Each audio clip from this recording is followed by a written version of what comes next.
Alors bonjour, donc aujourd'hui on va continuer donc le cours sur les espaces vectoriels. Donc on a déjà vu la notion de loi de composition interne et la notion de loi de composition externe.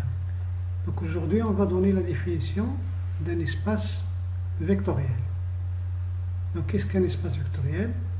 Donc tout d'abord, donc on a déjà en tête, on travaille sur K.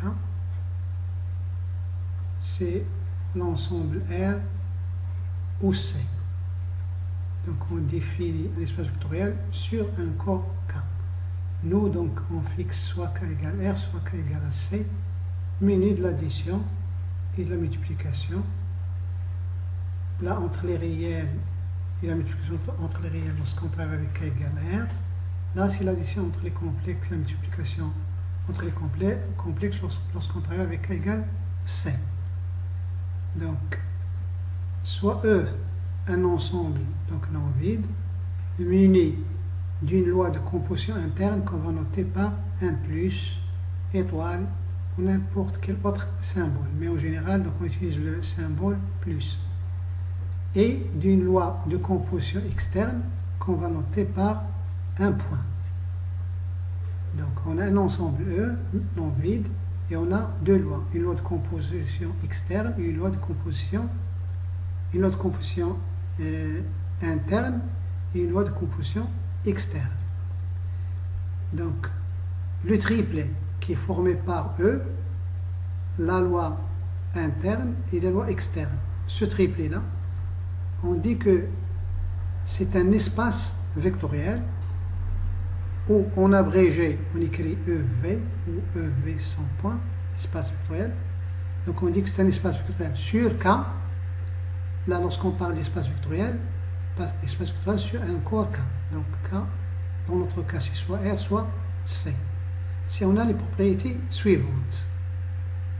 S'il existe un élément appartenant à E, qu'on note par un grand 0 indice E, et tel que pour tout x, y, z des éléments de E, on a les propriétés suivantes. La première propriété, c'est celle-là.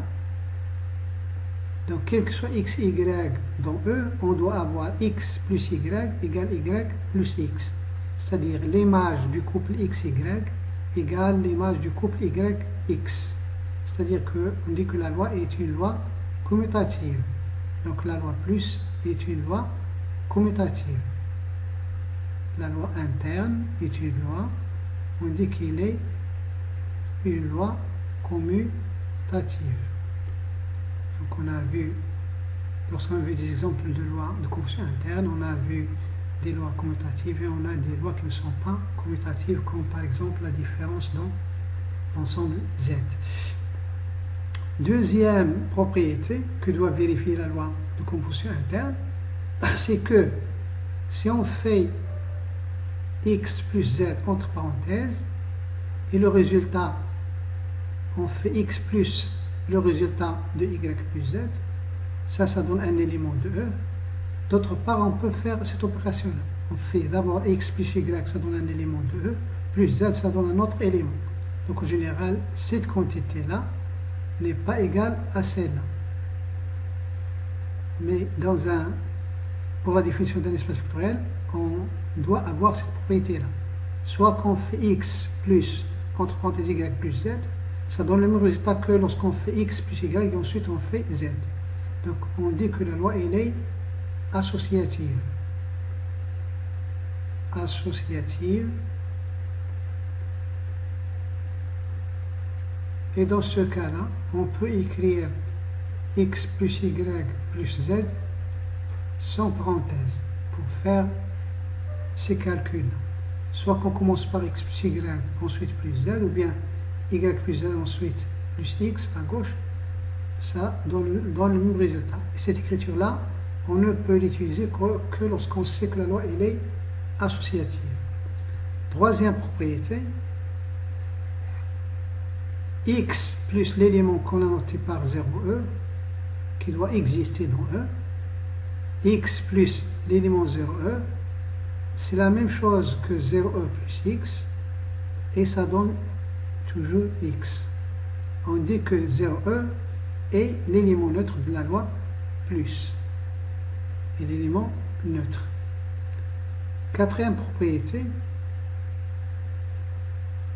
donc pour chaque x, pour tout x appartenant à E, il existe un élément qu'on note par un moins x, qui est aussi un élément de E, tel que si on fait x plus moins x, ça fait la même chose que moins x plus x, ça donne 0e. Donc là, en utilisant la loi ici plus.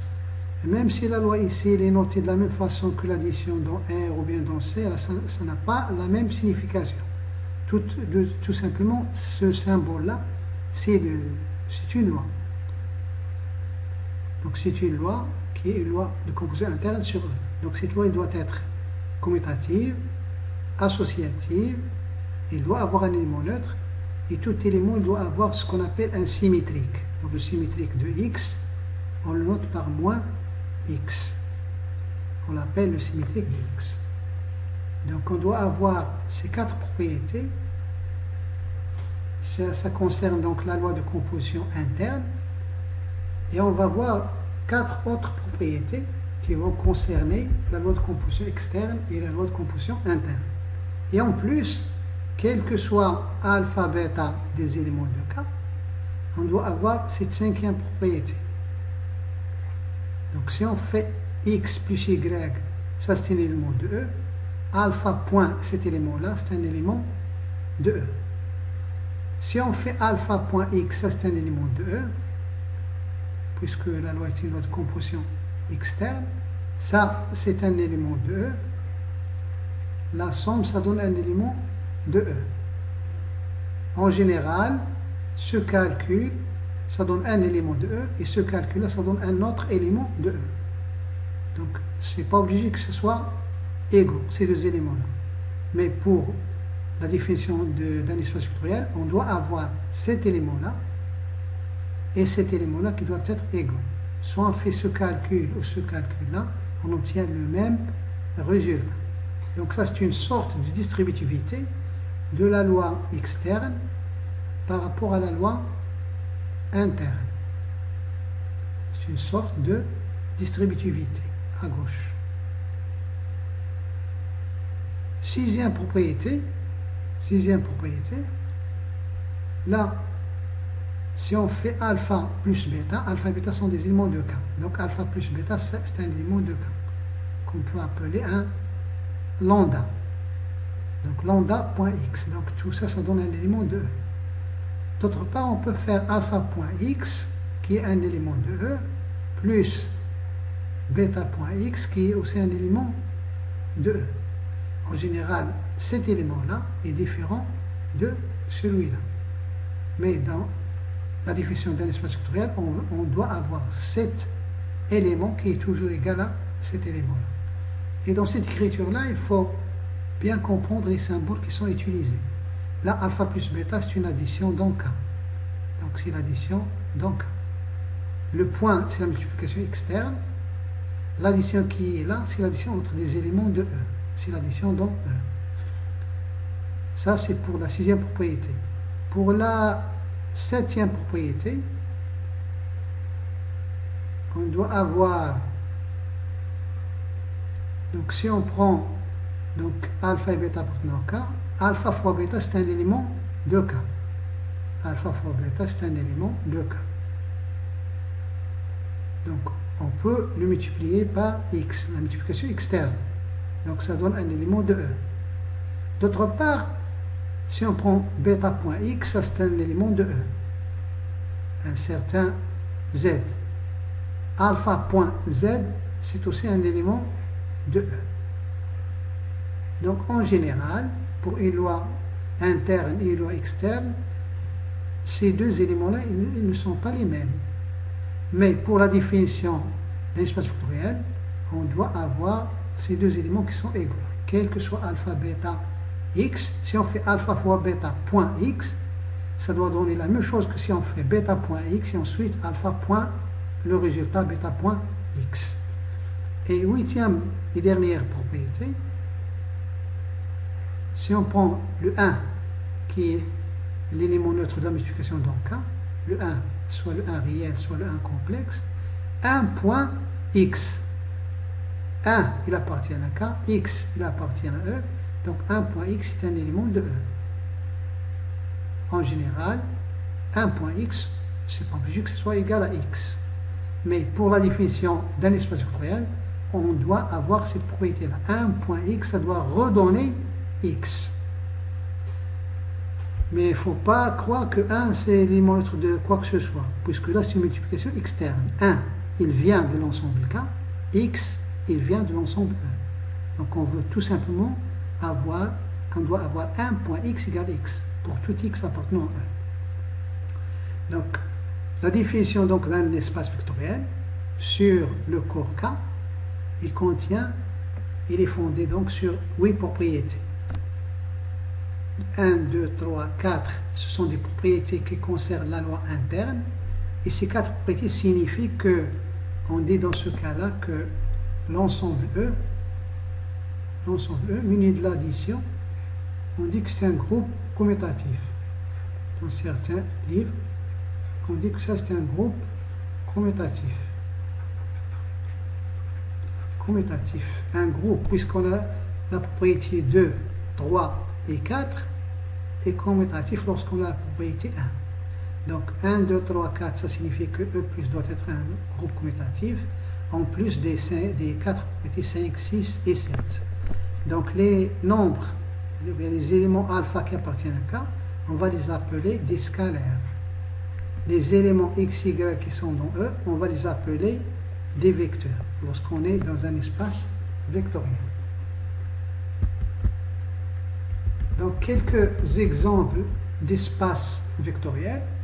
Donc, on analyse comme en algèbre, donc on a une infinité d'exemples d'espaces vectoriels. C'est pourquoi on utilise cette notion de façon donc précise, parce que cette notion-là, on la retrouve partout. Il est très très utile. Si on prend l'exemple de Rn, l'ensemble Rn, donc c'est l'ensemble de n uplets, donc n c'est un élément qui appartient à n étoile, ça peut être 1, ça peut être 2, ça peut être 3. Donc on a déjà vu étudier Rn, donc en algèbre 1, les propriétés vectorielles de Rn. Donc on le muni de l'addition et de la multiplication externe.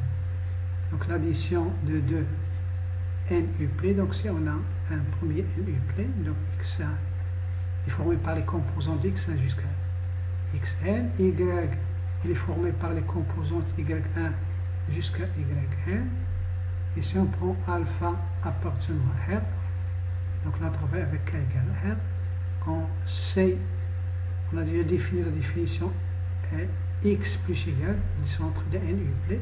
C'est le n uplet qui est formé par les composantes x1 plus y1, et on continue jusqu'à xn plus yn.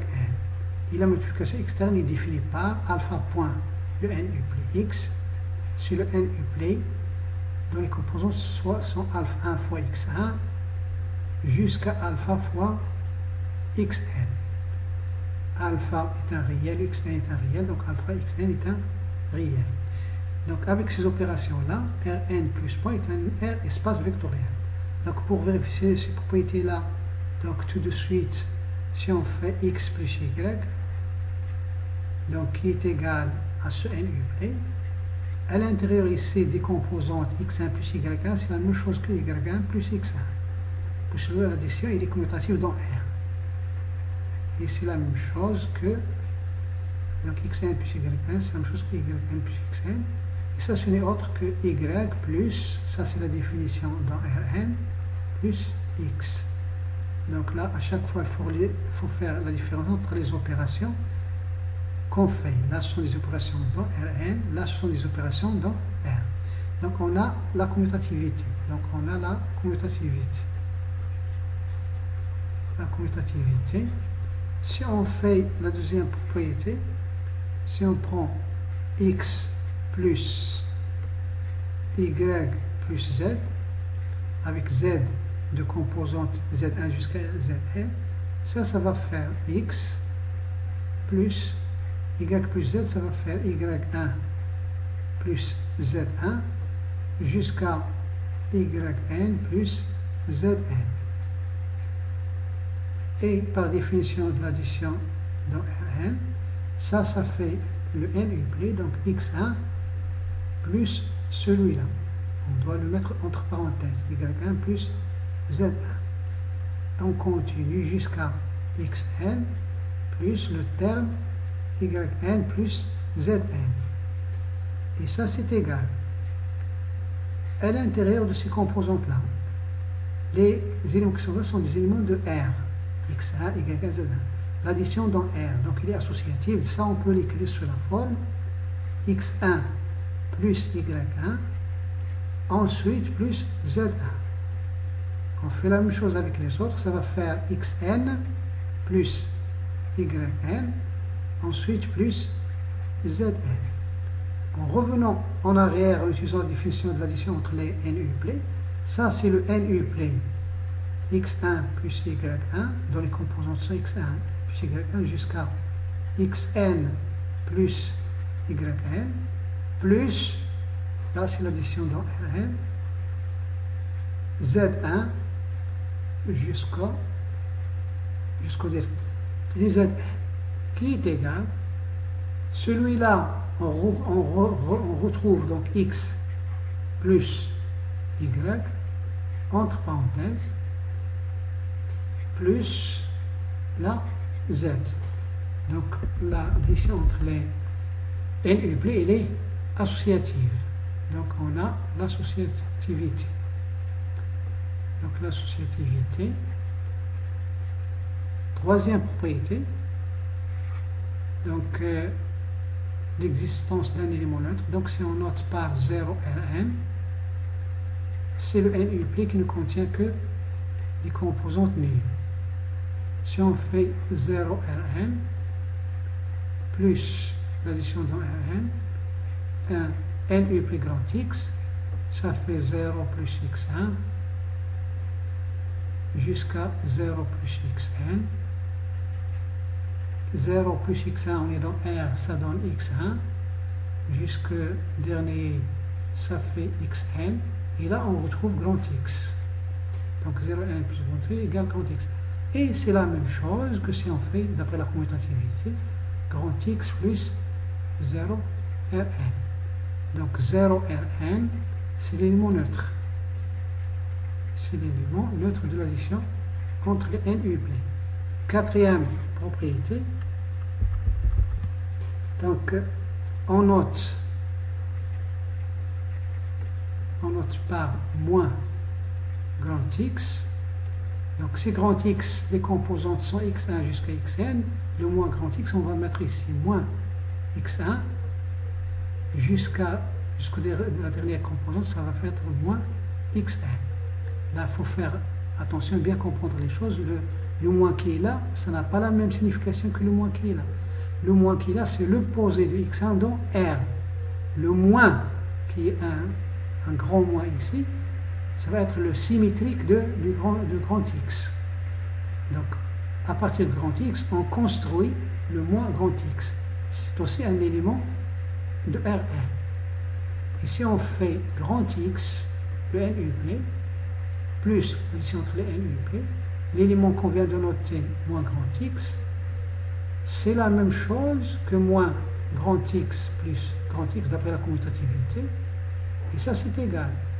L'addition entre n uplés, ça va faire x1 plus, le premier ici, c'est un moins x1, virgule, jusqu'à xn plus moins xn.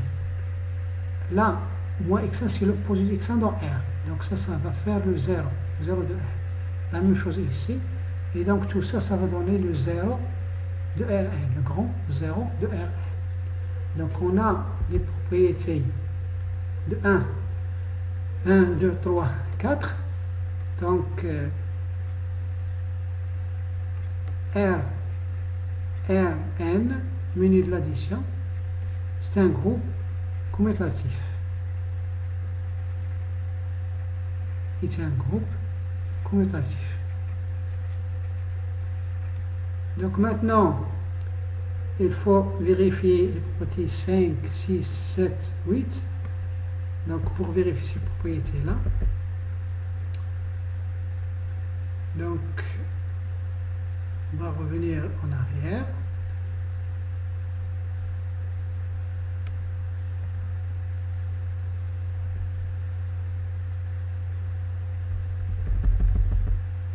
Donc là on détaille au moins quelques exemples pour comprendre cette notion d'espace vectoriel. Ensuite, si on prend donc alpha, donc la propriété 5, c'est alpha.x plus y.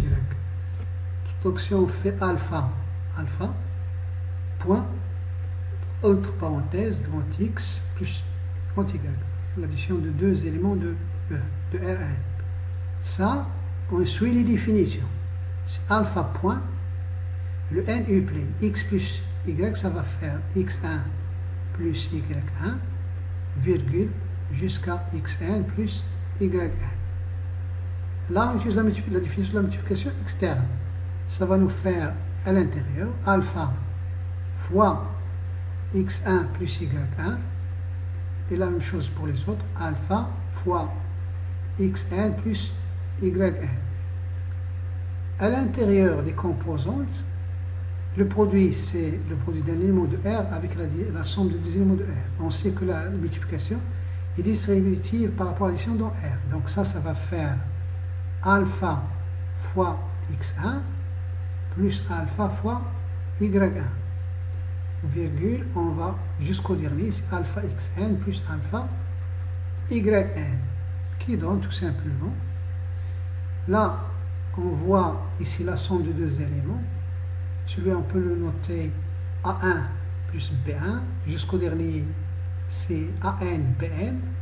Donc, c'est la somme de deux NU planes qu'on peut séparer sous la forme suivante. C'est alpha X1, virgule, jusqu'à alpha Xn, ce NU plane, plus la somme entre les NU planes. Alpha Y1, plus, virgule, jusqu'à alpha Yn. Donc, si on fait la somme de ces deux NU planes, on retrouve celui-là, qui est égal, donc, là on retrouve la multiplication externe de alpha, donc c'est alpha point le NU plane grand X, plus alpha point grand Y. Donc, on souligne le départ et la fin, donc on voit qu'on a la propriété cherchée. Donc ça, c'est la propriété qu'on a appelée 5, la propriété 6. La propriété 6, si on fait alpha plus bêta, qui est un élément de R, point grand X. Donc par définition, ça va faire grand X sur le NU plane X1 jusqu'à Xn. On fait entre le alpha à l'intérieur, ça fait alpha plus bêta, que multiplie X1, virgule, la même chose, on va jusqu'à alpha plus bêta, que multiplie Xn, qui est égal alpha, bêta, Xn sont des éléments de R. Là, c'est l'addition dans R, ça c'est la multiplication. On sait que la multiplication est distributive par rapport à l'addition dans R.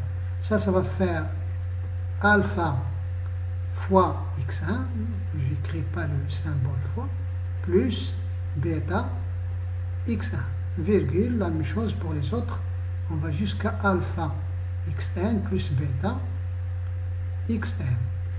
Là, je remarque que j'ai la somme de deux NU planes. C'est égal, c'est le NU plane alpha X1, alpha X2 jusqu'à alpha Xn, plus l'addition entre les NU planes, le NU plane bêta X1 jusqu'à bêta Xn. Et je retrouve, là, c'est la multiplication externe, ce n'est autre que alpha point X plus la somme entre les NU planes bêta point X. Donc, c'est la propriété 6 qui est réalisée. La propriété 7, si je fais alpha fois bêta, ça c'est un réel, point le n uplet x. Donc par définition, c'est le n uplet alpha fois bêta fois x1 jusqu'à alpha fois bêta fois xn. C'est la définition de la multiplication externe. C'est égal. Là, alpha, bêta, xn sont des éléments de R. La multiplication, c'est la multiplication dans R. On sait que la multiplication est associative, donc ça, je peux l'écrire autrement. Je peux écrire c'est alpha fois, entre parenthèses, bêta fois x1. Grâce à l'associativité de la multiplication dans R. On va jusqu'à alpha fois bêta fois x1. Et c'est égal donc là j'ai alpha fois cette quantité là que je peux appeler A1, alpha fois 1, alpha fois A2 jusqu'à alpha fois AN. Donc je retrouve la multiplication externe de alpha point le n uplet bêta fois x1 jusqu'à bêta fois xn. Et donc c'est alpha point. Mais à l'intérieur ici, je retrouve aussi une multiplication externe. C'est entre parenthèses bêta point x1 jusqu'à xn. C'est-à-dire, je retrouve alpha point entre parenthèses bêta point grand X. Je fais ce calcul-là ou je fais ce calcul-là, ça me donne le même résultat. Huitième et dernière propriété pour un espace vectoriel, si je fais un point x, donc par définition, c'est 1 fois x1 jusqu'à 1 fois xn. Le 1 il est dans R, le x1 il est dans R, la multiplication c'est dans R, 1 fois x1 ça donne x1. 1 fois x2 ça donne x2. Jusqu'au dernier, 1 fois xn ça donne xn. Et là je retrouve grand X. Donc je retrouve grand X. Donc d'où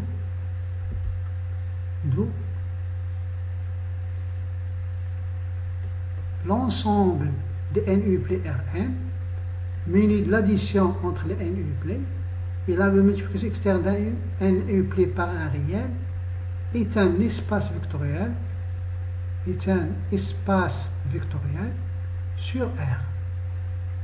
Là, puisqu'on a travaillé avec les alpha qui sont des scalaires, sont réels. On a travaillé sur R. De la même façon, Cn, l'ensemble des n uplets, mais cette fois avec les coefficients dans C. Milieu de l'addition entre les n uplets et la multiplication externe d'un n uplet par un élément de C est un espace vectoriel sur C.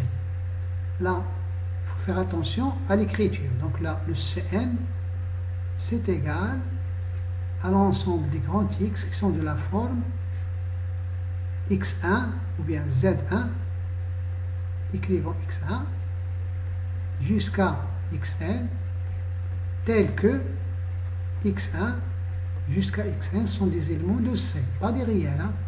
Attention. Et là, je prends k égale C. Comme je peux prendre k égale R, mais de toute façon, dans l'exemple ici, on prend k égale C. Donc l'addition x plus y, on vient de l'avoir tout à l'heure avec Rn, c'est la même chose, ça fait x1 plus yn jusqu'à xn plus yn. Donc avec x, si le n uplet dans les composantes sont les xi, y sont les grand Y, ces composantes sont yn jusqu'à yn. Alpha, un élément, cette fois dans C. Donc, je fais alpha point x, ça fait alpha fois x1, la multiplication dans C. Alpha complexe, x1 est un complexe, donc le produit c'est un complexe, jusqu'à alpha xn. Donc là, de même, on fait la même chose qu'avant, seulement il faut prendre grand X, grand Y dans Cn, et le alpha, il faut le prendre dans C. Donc on fait la même chose qu'avant. Donc on fait la même chose qu'avant.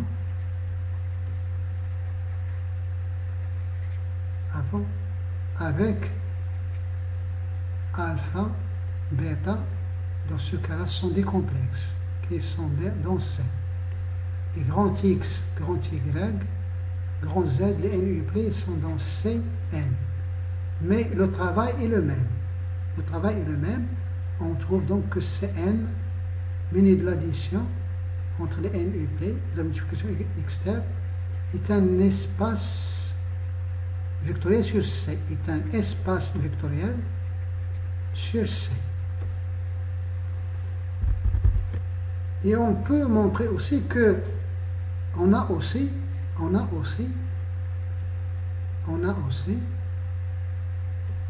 Cn muni de l'addition et de la multiplication externe, mais cette fois la multiplication externe donc entre les éléments de R et les éléments de Cn. Donc ça c'est la multiplication externe entre les éléments de C et les éléments de Cn. Ça c'est la multiplication externe. Donc là je peux ici mettre ces lois en rouge,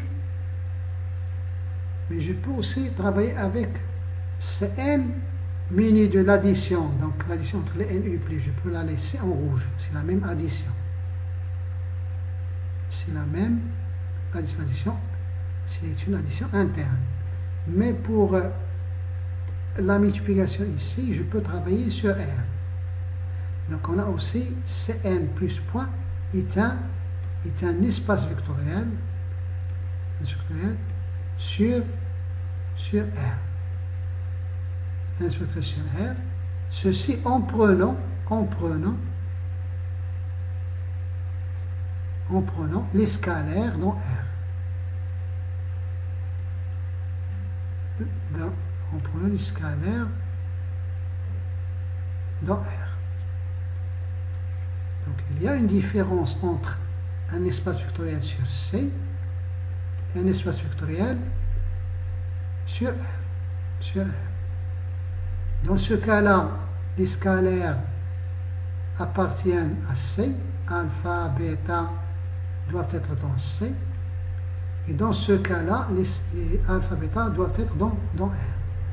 Donc la différence, on va la voir surtout lorsqu'on va étudier les bases et les dimensions dans Cn, lorsqu'on considère Cn comme espace vectoriel sur C, et la différence entre lorsqu'on considère Cn comme espace vectoriel sur R.